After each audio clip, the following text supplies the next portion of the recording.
ಕಸ ಕಡ್ಡಿ ಪ್ಲಾಸ್ಟಿಕ್ ತ್ಯಾಜ್ಯ ಮತ್ತು ಮದ್ಯದ ಬಾಟ್ಲಿಗಳಿಂದಲೇ ತುಂಬಿಕೊಂಡಿದ್ದ ಬಾವಿ ಇಂದು ಹೊಸ ರೂಪ ಪಡೆದು ಕಂಗೊಳಿಸುತ್ತಿದೆ.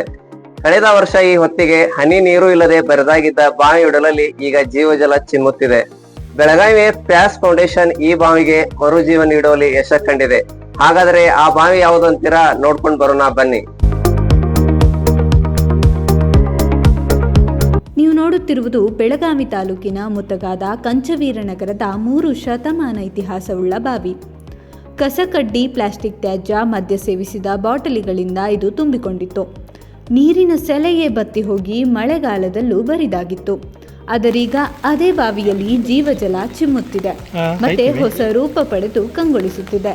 ಇತ್ತೀಚೆಗೆ ಸುರಿದ ಮಳೆಯಿಂದಾಗಿ 40 ಅಡಿಗಿಂತ ಹೆಚ್ಚು ನೀರು ಸಂಗ್ರಹವಾಗಿದೆ. ಈ ಬದಲಾವಣೆಗೆ ಕಾರಣವಾಗಿದ್ದು ಪ್ಯಾಸ್ ಫೌಂಡೇಶನ್. ಕಪ್ಪು ಕಲ್ಲು ಗಂಚಿನಿಂದ ನಿರ್ಮಿಸಿದ ಬಾವಿಯ ವಿನ್ಯಾಸ ಎಂಥವರನ್ನು ಕ್ಷಣ ಮಾತ್ರದಲ್ಲೇ ಸೆಳೆಯುತ್ತದೆ. ಶಿವಲಿಂಗದ ಆಕಾರದಲ್ಲಿರುವ ಬಾವಿ 53 ಮೆಟ್ಟಿಲುಗಳಿಂದ ಕೂಡಿದೆ. 2 ದಶಕಗಳ ಹಿಂದೆ ಇದರ ಜೀರ್ಣೋದ್ಧಾರಕ್ಕೆ ಗ್ರಾಮಸ್ಥರು ಮುಂದಾಗಿದ್ದರು. ಆದರೆ ಹಣಕಾಸಿನ ಕೊರತೆಯಿಂದ ಯೋಜನೆ ಕೈಗೂಡಲಿಲ್ಲ.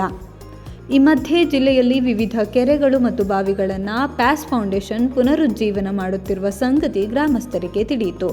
ಆಗ ಮುತ್ತಗ ಗ್ರಾಮ ಪಂಚಾಯಿತಿ ಮಾಜಿ ಅಧ್ಯಕ್ಷ ಉಮೇಶ್ ಪುರಿ ಅವರು ಪ್ಯಾಸ್ ಫೌಂಡೇಶನ್ ಅಧ್ಯಕ್ಷ ಡಾಕ್ಟರ್ ಮಾಧವ್ ಪ್ರಭು ಅವರನ್ನು ಸಂಪರ್ಕಿಸಿದರು. ಮಾಧವ್ ಪ್ರಭು ನೇತೃತ್ವದ ತಂಡ 2026 ಮೇ ಮತ್ತು ಜೂನ್ನಲ್ಲಿ 1.5 ತಿಂಗಳು ಶ್ರಮಿಸಿ ಬಾವಿಯಲ್ಲಿದ್ದ 15 ಟ್ರ್ಯಾಕ್ಟರ್ ತ್ಯಾಜ್ಯ ತೆಗೆದರು. ಬೇಸಿಗೆ ರಜೆಯ ಕೆಲವು ದಿನಗಳನ್ನು ಇಲ್ಲಿಯೇ ಕಳೆದರು. ಆರಂಭದಲ್ಲಿ 24 ಸ್ವಯಂ ಸೇವಕರು ಶ್ರಮಿಸಿದರು. ನಂತರ ಗುತ್ತಿಗೆ ನೀಡಿ ಕೆಲಸ ಮಾಡಲಾಯಿತು. ಇದರ ಫಲವಾಗಿ ಬಾವಿ ಮತ್ತೆ ಹೊಸ ರೂಪ ಪಡೆದುಕೊಂಡಿದೆ.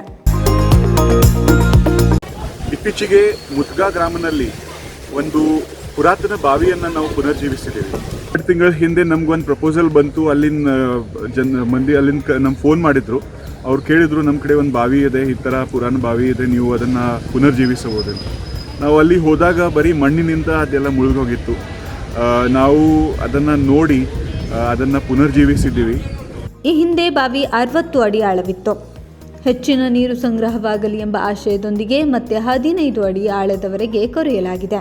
ಇದು 300 ವರ್ಷ ಹಿಂದಿಂದ ಬಾವಿ. ಇದು ಡೀಪ್ 75 ಫುಟ್ ಡೀಪ್ ಇದೆ.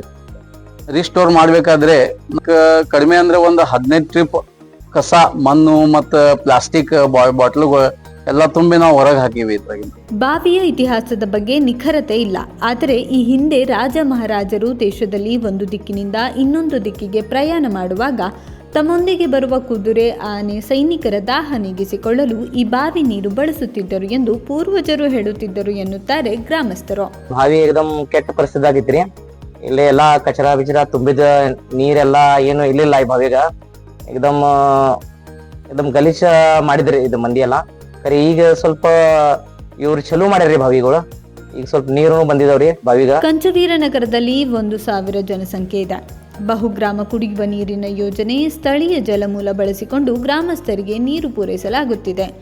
ಮುಂಬರುವ ಬೇಸಿಗೆಯಲ್ಲಿ ನೀರಿನ ಸಮಸ್ಯೆ ಎದುರಾದರೆ ಈ ಬಾವಿ ನೀರನ್ನು ಬಳಸಿಕೊಳ್ಳಲು ಗ್ರಾಮ ಪಂಚಾಯಿತಿ ಯೋಜನೆ ರೂಪಿಸುತ್ತಿದೆ.